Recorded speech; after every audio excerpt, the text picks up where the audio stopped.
got something for you. What's this? It's a turtle dove. I have one, you have one. As long as we each have a turtle dove, we'll be friends forever. Benny Johnson, welcome back to our Sense. Always great to have you.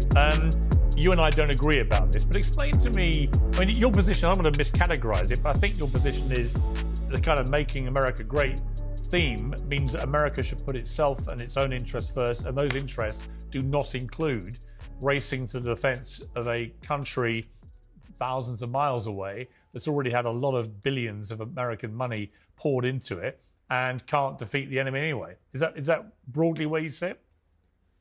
Yes. And if you go talk to the progressive left, or if you go talk to anyone at a MAGA rally, they'll tell you the exact same thing. This is one of the most unifying issues in America right now, is that Americans are done having our greatest treasure, which is the lives of Americans, poured into countries that are not our own, defending territories and borders that are not our own. And then other treasures of Americans, like our national debt, our actual monies, being spent to the tune of $35 trillion in debt. What is that going to leave our children? It certainly hasn't made the world a safer place, Piers. And I'll say this, it is suicidal for Joe Biden on his way out to sabotage a peace that President Trump has promised to bring to this region, and I hope he does, because an ugly peace is better than a hot war. For Joe Biden to say that American missiles should be lobbed into the heart of Russia.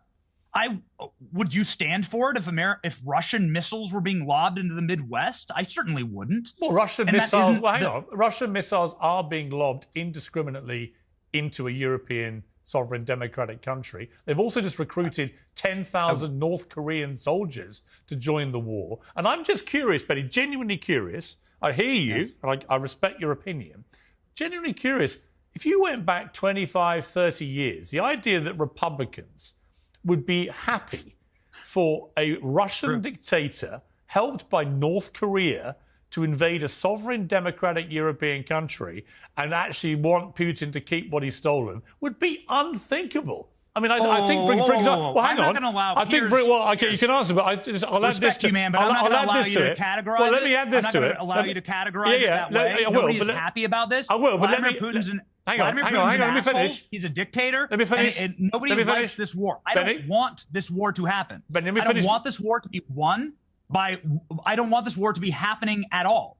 I want there to be peace. I want people to stop dying. Yeah. Much like Israel and Gaza, I want peace. I do not want this to drag on so that it creates a nuclear conflict that might draft my children or your children into another war. You have military-age sons, Piers. Would you want them to fight in Ukraine? Yeah, but the point I was going to make before you interrupted me was... But would you? Would you like for your sons, you have military-age sons, you want them to go fight in Ukraine? I will answer that question in a moment. But what I will say to you first of all is what I was trying to say before you jumped in, which was, what is the difference, just ideologically, when Saddam Hussein invaded Kuwait? Kuwait wasn't a NATO country. Why did Desert Storm happen? Why did General Norman Schwarzkopf, encouraged by every Republican I've ever met in my life, encourage the removal of Saddam Hussein from Kuwait? What is the difference? You were basically supporting Kuwait's right to defend itself and to have freedom from a rampaging dictator from Iraq. Why are the different rules now? What changed? There's so much that's changed, especially in the policy of the Republican Party, which is where I thought you were going with this, Piers, which is why I cracked a smile, because the Republican Party itself has now taken a stance against neocons. I would argue probably the worst decision Kamala Harris made on the campaign trail, and that's a long list. Piers, I wonder if you'd agree with me on this, is to bring Liz Cheney on the trail with her. Totally agree. And to say, Liz Cheney is going to be my Secretary of Defense. Totally agree. You go and say that to Arab communities in Michigan, and you wonder why you lose Michigan. Yeah. I think it's suicidal. I think people are done with neocon ideology. Yeah. And to your point about Saddam Hussein, I'll say the same thing that I'll say about Putin. I'll say the exact same thing. These are dictators. They're bloodthirsty. I don't think they're to be trusted. I don't like these actions. But let me tell you, I am an American first. I was born on this soil. This is my country. I am a Native American. I'm born here. My grandparents were born here. I do not want my children, and I have 4, Piers, to die for Iraq. I don't want my children to die for Afghanistan or die fighting ISIS or Russia. in Ukrainian soil. I think that is antithetical to the founding of this nation and antithetical to our great founding father, George Washington, who warned in his last declaration to the American people as he was leaving office, do not get embroiled in foreign entanglements. It's the destroyer of nations. Okay, and we've seen it with the British Empire. Benny, Piers, sorry to. We've seen it with the British Empire. We've seen it with every empire that has existed, with the Roman Empire all the way through. And I think we should follow these wise words. And one final point to you before I go to the others, which is, if a deal was done and Putin got to keep the land he's stolen, along with Crimea, and his next action is to go and invade Poland, just as Nazi Germany did in 1939, what should America do in that position, given that Poland is part of NATO? Again, that would be suicidal for Russia because Poland is part of NATO, and then they would. But what should America do? Well, Article 5 would be enacted. What do you think morally America should do in that eventuality?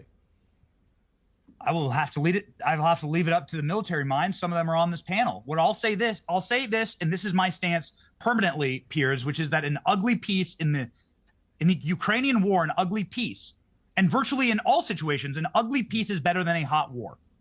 Okay, my stance. I find it strange that you wouldn't say, obviously, you got to kick him out of Poland. But no, I just think that, look, anybody that says America should go to all wars or America should go to no wars is just being foolish. We just have to be more discriminate about the wars that we fight. We need to have a better conversation about going into war before we send the 82nd Airborne in. Benny, I do think it's a really interesting. Could not agree more. Yeah, it's a really interesting debate, and it's interesting to hear the General talk that way because it's not a million miles really from what you were saying. Yes, thank you, General. That was very sound. Yeah, it was very interesting, I thought. Very reasonable. Very reasonable. And also, Benny, Trump did not go to war or didn't start a new war during his tenure as president. I've talked to him about this. He just sees it as bad business. I mean, it's good business for the people that build all the munitions, but it's bad business for America PLC. Wars are incredibly expensive. And as Trump put it, well, what do we get out of all this at the end of the day? And the answer is often a bigger mess than you started. You look at the Iraq War, for example, out of that came ISIS, which caused merry hell around the world for years. So other than that and wrecking Iraq, I'm not quite sure what the purpose of that war was. It was revenge against a country which had nothing to do with 9/11, etc. So I don't want to go over each of the conflicts, but Trump definitely seems to be with you on this, right? And do you think that is becoming almost the mainstream now with Republicans? The American people are with me, Piers, because the American people are grounded in reality. I have an article right here on my phone that I'm reading right now. It is breaking news at time of recording, Piers, that says that Joe Biden has forgiven the loan of up to the tune of $10 billion that was given to Ukrainian armed forces. So this is just money that will be carried on the debts and the backs of our grandchildren's grandchildren forever for a Ukrainian war that somebody has yet to quite frankly explain why we are funding or fighting. And this is something that is catastrophic to the American mind when they can't afford groceries, when a mother is standing in line wondering how she will feed her children or how she will fill up her gas tank, or why there are so many massive potholes on her road with a house that she has to rent a single room in because she can't, God help her, afford a home. That's utterly out of reach and unfathomable in the current economy. And she's sitting here looking at Joe Biden forgiving the loans of Ukraine to go slaughter the flower of Russia and Ukraine, these young children that are fighting and dying in these trenches. And she's wondering, what the hell? I can't feed my kids. And Taylor Swift and Lizzo and Oprah and all these billionaires are out telling me this is great. This is good. No, it's not good. It's how you lose an entire country. And it's a horrible thing to do to the American people. And I'm telling you, Piers, because I have a man on the street show and I go and I talk to both sides. You can go to the far left Palestinian protests. You can go to the far right Israel and or, all the way to the heart of MAGA. And they'll all say the same thing. And I ask them these questions, Piers, and I'm telling you, this has got to be a 90-10 issue in America. If any politician's listening, this is your 90-10 issue.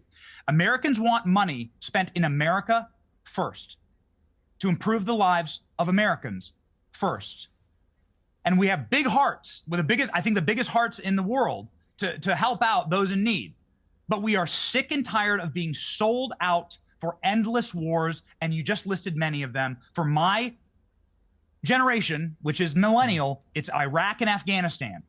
And how did we leave Afghanistan? With 13 body bags in an avoidable, chaotic, disastrous, nightmarish, suicidal mission that got us effing nothing, Piers. And we're sick of it. Jake, your response to that? America's not fighting this war. There's no American forces on the ground in Ukraine fighting this war for Ukraine. So to keep saying this is America's war, America shouldn't be fighting this war with a American soldiers are not children, involved. sir. Concerning all of the past wars that America has been involved in, we can't overlook the Cold War. Is the world better off today because of the collapse of the Soviet Union? Is the world better off today with the Kremlin and the Russians weakened? The 14 Soviet republics that broke away, question. some of them have gone through peaceful democratic revolutions. Is the world better off Look at the economic USSR? miracle of Eastern Europe and all these countries joining the EU, joining NATO. Do any of them want to return back to the Russian sphere of influence? What this war is about is, does Ukraine have the right of self-determination? And other people on this panel are saying no, because the Russians have nukes, because we don't want confrontation with Russia. If Russia wants to go into Kiev and install a puppet regime and basically absorb it back into their empire, like they've done with Belarus, they've got troops in Transnistria, they've got troops in Syria, they've got troops in Georgia. The pattern keeps repeating, and Putin's never going to stop. He's dictator for life. He could potentially live another 20 years. These wars are never going to end. When you look at the stuff they're teaching their kids in Russian schools, they're preparing them for war for the next 20 decades. Putin wants his empire back, and I'm going to continue arguing that is not in the best interest of America. A resurgent Soviet Russian empire dominating Central Asia, dominating the Caucasus, dominating Eastern Europe, committing acts of hybrid warfare all the time. The Russians, with impunity, are poisoning people, destroying underwater cables, conducting cyber attacks. When is America going to say is enough? We're not going to let Russia have their empire back. And it's pennies. The billions that we've sent in old equipment, we're spending the money here in the United States. Defense production is ramping up here to rebuild our industrial base, to keep the world safer. Peace through strength. That's the legacy of Ronald Reagan, and I don't know why I have to remind Republicans of what Ronald Reagan achieved, defeating the evil empire. And I don't understand the people on this panel who are saying, let Russia have it, let Russia obtain this population, these people, their resources, and then go to the next war. Okay. Poland, the Baltics, Finland, Moldova. It's never going to end unless we stop I it agree today. with you, but others don't. And Scott Halton's one of them. Wait a second. Russia blew up the pipeline. Hold on. Do you believe that Russia blew up the Nord Stream pipeline? Like, do you have better sourcing than the New York Times on this? Do you actually believe that Russia blew up the Nord Stream pipeline? You just said that Russia blew up the pipeline. I don't care about the pipeline. But you just said that in your argument. So now you don't care about your own argument a minute ago? How many people died with a pipeline blew up, dude? I don't care about this pipeline. I don't know why people keep talking about this pipeline. So you don't care that Ukraine blew up the pipeline? No. It's war. Okay. Okay. All right. They're blowing up oil refineries. What's the difference between an oil refinery and a pipeline? So you're okay with Ukraine blowing up the Nord Stream pipeline, even though that went against We don't have evidence American... that they did blow up the pipeline, but if they did, it's war.